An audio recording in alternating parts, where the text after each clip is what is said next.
So it looks like this particular year, the best iPhone that I kind of do think Apple's ever made is probably going to end up getting removed, which is actually kind of sad because, I'm going to be honest, this iPhone, which is the iPhone 13, is probably one of the better iPhones Apple has ever made. And the fact that it has a high likelihood of actually being removed is fairly sad to me. Now, there's a couple of things here. One, why is this iPhone even kind of being removed? Well, you have to remember the way Apple actually goes through and kind of sunsets some iPhones. Now, this thing should still be, supported with software. You can still buy it in the used market, but for a brand new device, this is going to be probably removed from Apple's, lineup. So currently, they still sell the iPhone 13, the 14, 14 Plus, 15, 15 Plus, and the 15 Pro and Pro Max. Now, they also sell the iPhone SE, and that is the reason why I think Apple will probably end up, dropping this particular iPhone, is because the iPhone 13 at $599, if they were to drop it, if they were to go down $100 in price, that $599 iPhone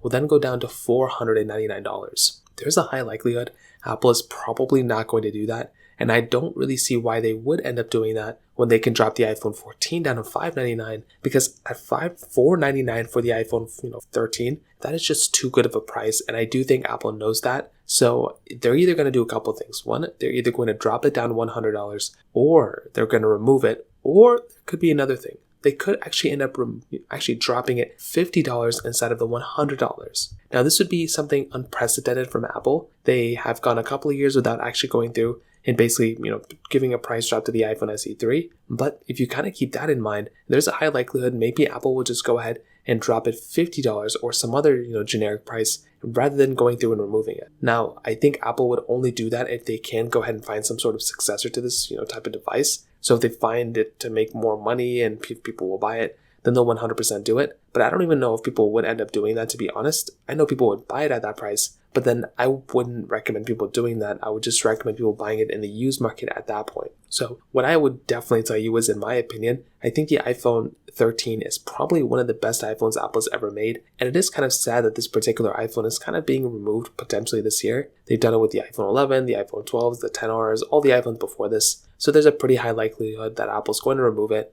I guess we're going to have to wait and see what happens, but I guess we'll just, see about when the September event comes around, if this iPhone is actually going to be removed, or if this best iPhone that Apple's pretty much ever made is going to be removed this year. If you have any other thoughts or questions, let me know in the comment section below. Hit the like button, that will mean so much, but definitely hit that subscribe button. More importantly than everything else, I love every single one of you guys. Hopefully I'll catch you guys in the next video. Peace out till then.